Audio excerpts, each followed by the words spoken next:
One of the things that has always been really important to me as a pastor is helping people understand that oftentimes I think we misapprehend sin. Like we tend to point to certain things in our lives, selfishness or being unkind or even very specific actions in our lives, and we name them as sin, and they may be broken and hurtful. But the problem is we're putting our attention in the wrong space. We're putting our attention on the symptom, not the root issue, which is almost always not knowing ourselves as we truly are, not seeing ourselves the way that God sees us. Because when we don't know ourselves as beloved children of God, then of course we act out in all kinds of anxious, hurtful, painful ways towards ourselves and those around us. And if we want to fix our sin issues, we really have to come back to knowing ourselves well. And this is an idea that I think Jesus addresses really beautifully, but also kind of subtly in the prodigal son parable. The way that he talks about this younger son coming back to his true self before he can make changes that lead him into a healthier pattern. Take a look at this clip, and I would love to hear from you in the comments below whether you resonate with this or whether you even had experiences in your life where it was getting back to that root idea of knowing yourself the way that God knows you as a beloved child that unlocked all kinds of healing and transformation in you. But then one day, he came to his senses.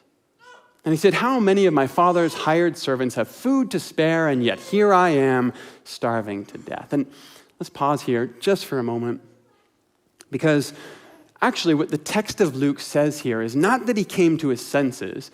That's an English idiom, right? What it says is he came back to himself, which is just such a great image. It's not that he finally wised up and devised a better plan, it's that he finally remembered who he was. And that snapped him out of this false sense of self he was living out of, which then enabled him later to make some better choices. And that in itself is just this really profound idea from Jesus, kind of just snuck in here in the middle of the story to stumble over.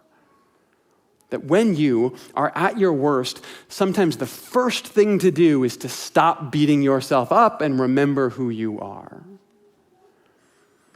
Like when we're spiraling and making bad choices, more negative self-talk is rarely the answer.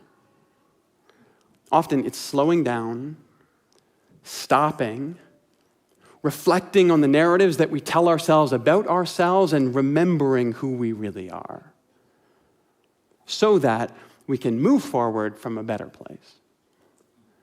This is such a core idea for me. It's one that I see woven through all of Jesus' teachings, this idea that it's actually seeing yourself as God sees you. Coming back to your true self, you might even say, that's what changes you for the better. So, berating yourself as a sinner won't make you more kind.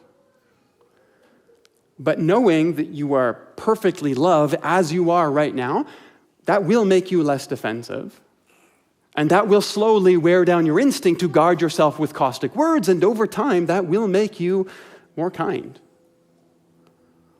Being angry about your greed doesn't make you more generous.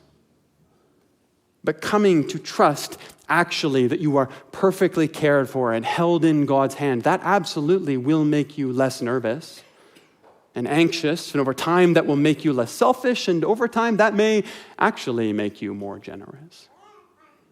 So coming back to yourself comes before coming to your senses, comes before making good choices. And I love how Jesus starts at the start in this story. This kid comes back to himself. Hey, thanks for making it through to the end of that. If you're interested in what we're doing here at Commons, then give us a subscribe, a like, all of that stuff. And by all means, post a comment and we'll continue the discussion there. You can also join our Discord for the ongoing dialogue here in our community. Anyway, have a great week. We'll see you soon.